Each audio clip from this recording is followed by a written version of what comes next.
Hello, everyone. I'm Barbara Scafidio, editor at Skift Meetings.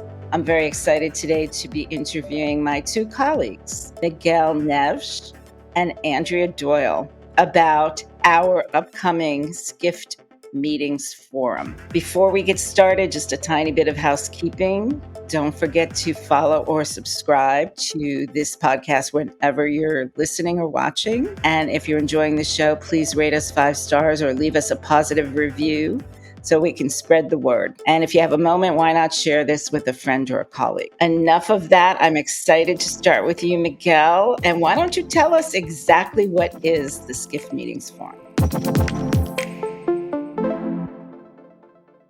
Hey there, it's Seth Borko, the head of Skift Research, and I've got a brand new report that I want to share with you today.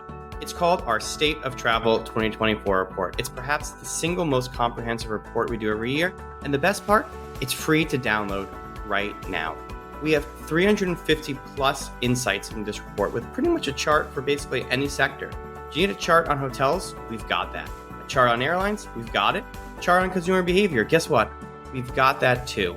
I really appreciate if you check out our State of Travel report. You can download it now by going to skift.com/state of travel with dashes between every word. So that's skift.com/state-of-travel. Download the report, check it out, and let me know what you think. I hope you enjoy.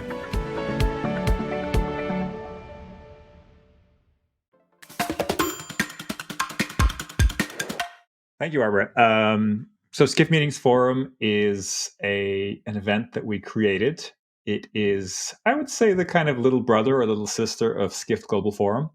Skift Global Forum is now 10 years, maybe 11 years old. It's a really interesting event in the world of travel. And we've taken a lot of those ideas and really built an event dedicated to senior meeting planners. That's really our audience. It's only a 2-year-old baby, so it's in its sophomore year. We had one edition last year, our first edition. That was sort of an afternoon session. This year, it is a whole day. And it's really meant to be a gathering of senior meeting professionals. It's designed to have, to really be focused on the concerns, the needs, the education around what senior planners are looking for, and ultimately to connect senior planners, because I think that's something that all senior planners kind of miss, especially if they're in a corporate environment or an association environment when they're part of a small team or maybe sort of the individuals in charge of all the events. And the other thing I think I'd point out is, just like Skift Global Forum, it's about having real kind of candid, high-level, C-level conversations on stage. So we want the stage conversations to be kind of punchy, to be direct to the point, and to really spark a lot of inspiration and maybe even break some headlines. You know, in an ideal world, we'd like to break a number of headlines on stage and get some new information. But ultimately, it's all about inspiring and connecting these senior planners that we're attracting to the event, and we're very happy to do that. And it's so exciting that this year it's going to be a full day, because last year when we had it a half day, the reaction was just unbelievable, because it was the conversations that we had on stage and in the networking breaks that planners said they don't get anywhere else. So it's all about those conversations and talking about things that you're not going to find anywhere else in the industry.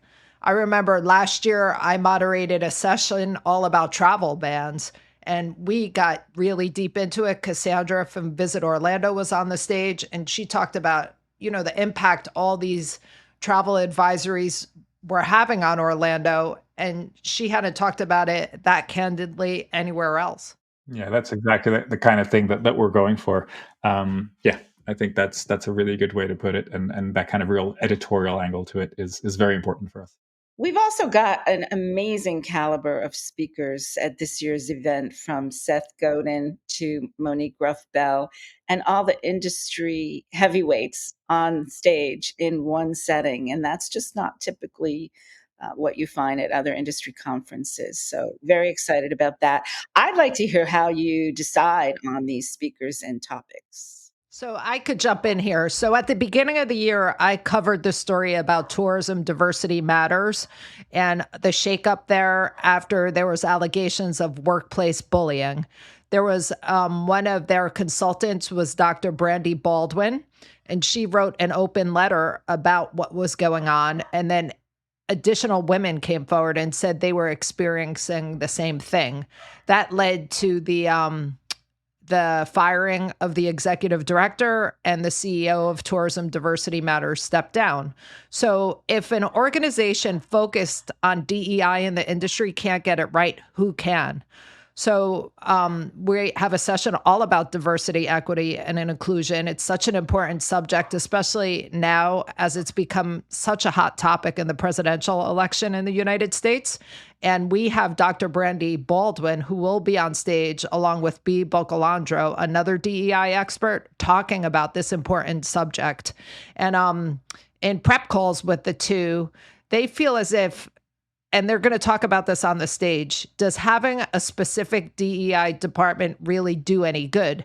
Does it create inclusion, or does it actually create exclusion? So that's one of the themes we're going to talk about. But it's just so exciting because we're going to have the conversations not many other publications will have, because, there's some that aren't going to be happy as a result of the conversation, but it's an important conversation to help the industry move forward. Yeah, I take a step back. You mentioned there's Sheriff Karamat from PCMA is going to be there, Mike Dominguez from Alhi, all CEOs, and they're speaking at a lot of industry events. They're not voices that we haven't heard before, but we've asked them to speak about very specific topics. So they're not there to promote PCMA or Alhi. They're not going to do their kind of spiel, which I think is very valid when they do it at their own conferences or partner events, etc. I think very different approach. And going, Andre just provided a good example, but our approach really is to understand what topics we want to cover. As editors, we're going through, we're listening, we're understanding what's resonating, we're understanding what the concerns of planners are and meeting professionals. And then really trying to figure out who is the best person to talk about this topic. So rather than starting with the speaker, starting with the topic that we want to cover, and then kind of aiming for the stars. And I'll be honest, we aimed, or we tried to get a lot of speakers that maybe didn't work out, or we went through a few different iterations. But it's really about finding these people that can speak about a topic, the ultimate kind of voice that can talk about that topic. I think the DEI one is an excellent example. We have also, for example, Nicola Kastner and Rob Adams doing a session around corporate events, which, they're fully focused on corporate events and kind of understanding the corporate world. So that's really the topic of that conversation. And yes, we have sort of CEO interviews, which are more, I guess, about understanding the company, because they are the kind of most senior executive within that company. But we're really trying to drill into things that are not normally covered or not normally addressed, in a lot of the financial side, a lot of the business side, but also, DEI, sustainability, all these kind of big topics. And there's one phrase that I think on the Skift side that we've used quite a bit, which is the idea of kind of not being part of the industry, but covering the industry. And it's not that Skift Meetings is completely removed from the industry, but if we are not able to take an independent approach, an editorial approach of looking into the industry, then we can't really be able to comment on the industry or really offer that impartiality. So it's really important when we design these sessions that we're kind of taking no prisoners, asking the questions that I think are on people's minds, and listening and kind of not jumping to conclusions, but asking the questions that people want to hear about. So that's the process. I don't know if that fully answers your question, but I would say it's slightly different. I mean, I've been to a number of industry events, and of course, there's a lot of value to the sessions that are happening on stage. But I think in general, there's a bit of a different approach. And it's not that we're against anything in the industry, but we want to really get to the bottom of a lot of things.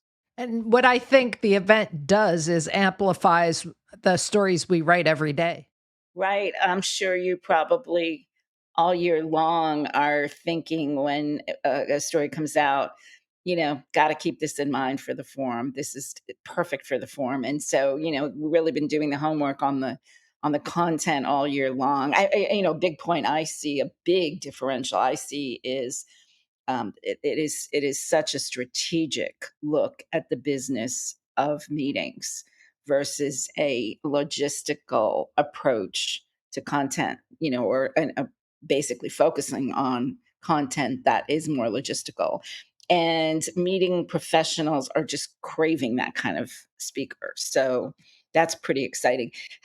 Let's talk a little bit more about how the kind of the painstaking approach we take to our content and our speakers, in as far as presentation and interviews and so forth. Yeah, so we decide on the topics, and then we figure out who to invite, and almost have like a hit list, like who is the ultimate person that we want, and we start and we work our way down. Fortunately, we have good relationships with a lot of different people, so we are able to get a lot of the people at the top of those lists. And then we go through a number of prep calls. We speak to the people we are going to interview. We openly discuss the topics that we want to cover. But one thing I think I'd like to point out is we don't have kind of set questions and a set kind of conversation. It's not a canned conversation, if you will. We have talking points. We have things that we want to cover, which we agree on. But we very much keep that editorial focus, so we don't have exact phrases. And I think that helps on stage, right? When you're having a conversation with someone, you want to make sure that flows. And if you just have, a set of questions that you want to run through, that sounds very kind of pre-programmed, and that's not the point, because somebody on stage might say something that you really want to, explore a little further. Somebody might make an announcement, something might slip out where you're like, oh, that's really interesting. Tell me more about that. And we want to make sure to have that kind of freedom on stage to do that and to really get to those points. And of course, we also take questions from the audience. So audience members that are in the room, they have the opportunity to really pick at those things that they hear and kind of, ask to learn more about that. So I have an interesting story about last year. So I've been writing for decades, but I've never been on a stage interviewing people. So last year I moderated 4 sessions, and one of them was about the next generation event goer. And Ken Halsinger from Freeman was on the stage. So we had 4 bullet points we were going to touch upon. And Ken's like, oh my gosh, that's more than enough. I have so much to talk about. Our issue is going to be not having enough time. Well, we went through the 4 bullet points, and I looked down at the clock and I had 10 minutes left. So now I felt a little panicked, but then it just became a conversation, and that was the best part of the session. So touching upon what Miguel said, it's the conversation versus the Q&A. Absolutely. One thing that I love about what we do is that we stream the questions to the moderators on stage through the entire event. So it's not this, like you said, canned presentation, PowerPoint heavy Q&A at the end. Not like that at all. Are you tired of sifting through endless resumes looking for the perfect candidate to fill a leadership opening? Skift Executive Search can help. We have an insider view of the travel industry and can leverage both our expertise and connections to find your next rockstar hire. To learn more, visit skift.com/exec-search or email us at execsearch@skift.com.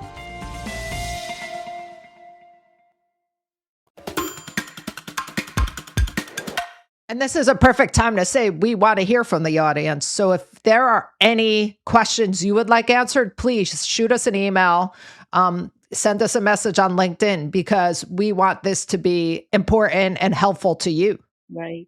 And I'll flip the script here a little bit and actually turn it over to you, Barbara, because you're running a couple of sessions that are outside of this format, right? Which are these things we're calling the comparing notes sessions. And we've asked you to come in. You've been with Skift Meetings now a month, right? And As of today, a month. as of today, exactly, as of the recording of this podcast.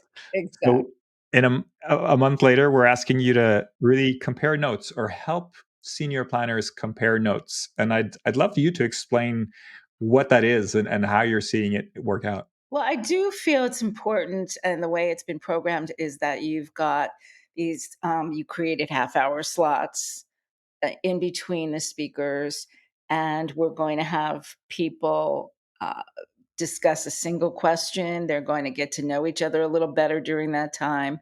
We've got experts out in the audience who are going to be listening in. So they're going to be the ones reporting, which I think is another nice touch, versus whoever at the table has the nerve to pick up the mic. And they're going to synthesize what 4, maybe 5 tables are saying during those conversations and feed that back to the the rest of the audience. So it's very well crafted. I look forward to running that part of the conference. I also think talk a little bit about the idea that there are no breakouts. We're in one space, and also the space.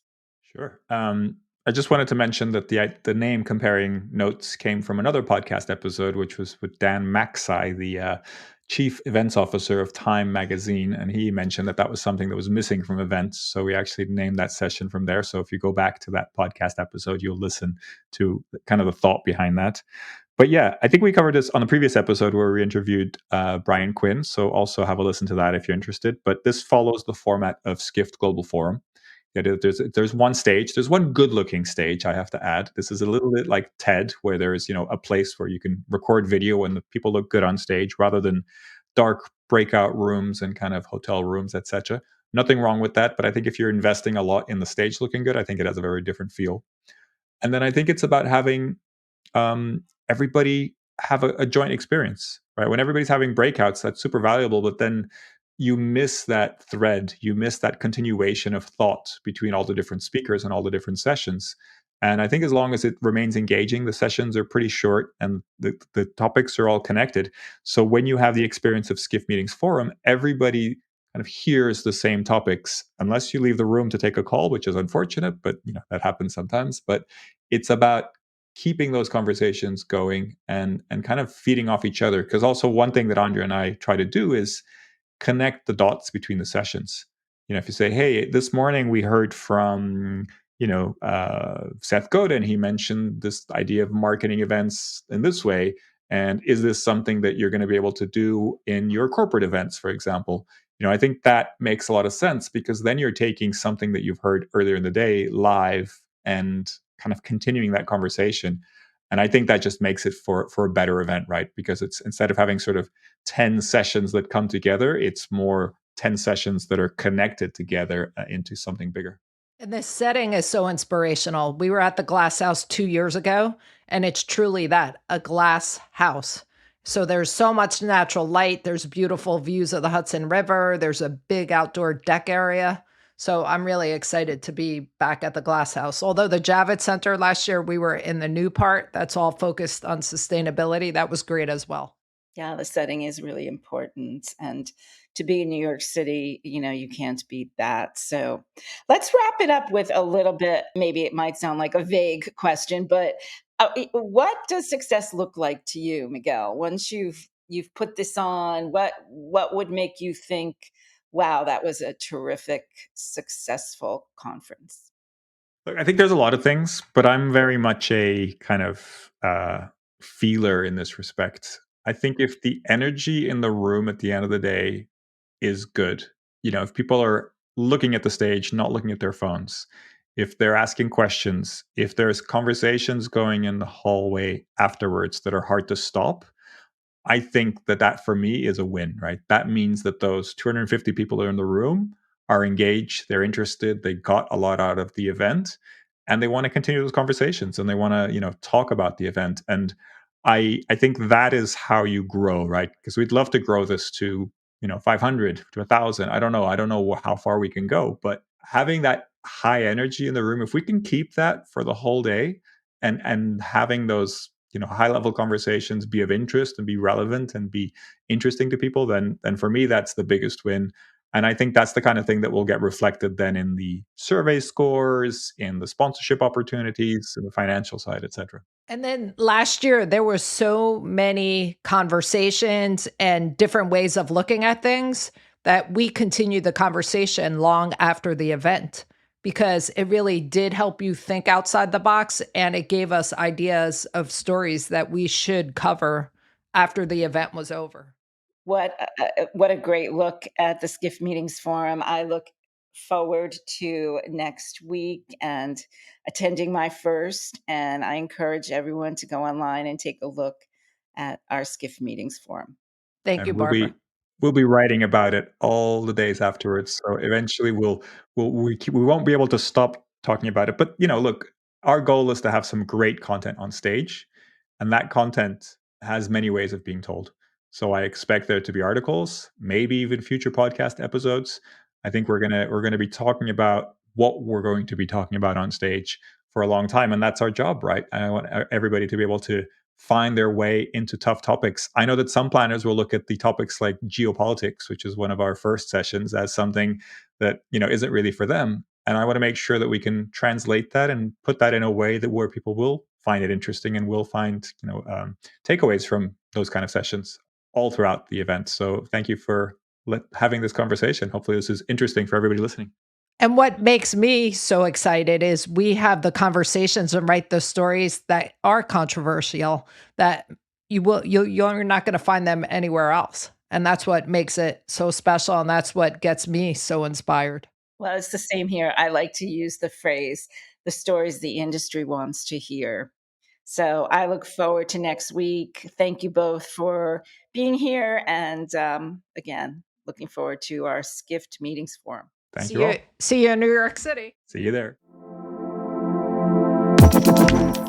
Hey there, if you're listening to us on Spotify, Apple Podcasts, or wherever you listen to your podcasts, please make sure to subscribe, rate us 5 stars, or leave us a positive review. That really helps us get out the word about the Skift Meetings podcast and make sure that we can continue to bring you this podcast every week, absolutely free of charge. If you're watching on YouTube, make sure to subscribe to the Skift channel and hit the notification bell to find out whenever a new video drops.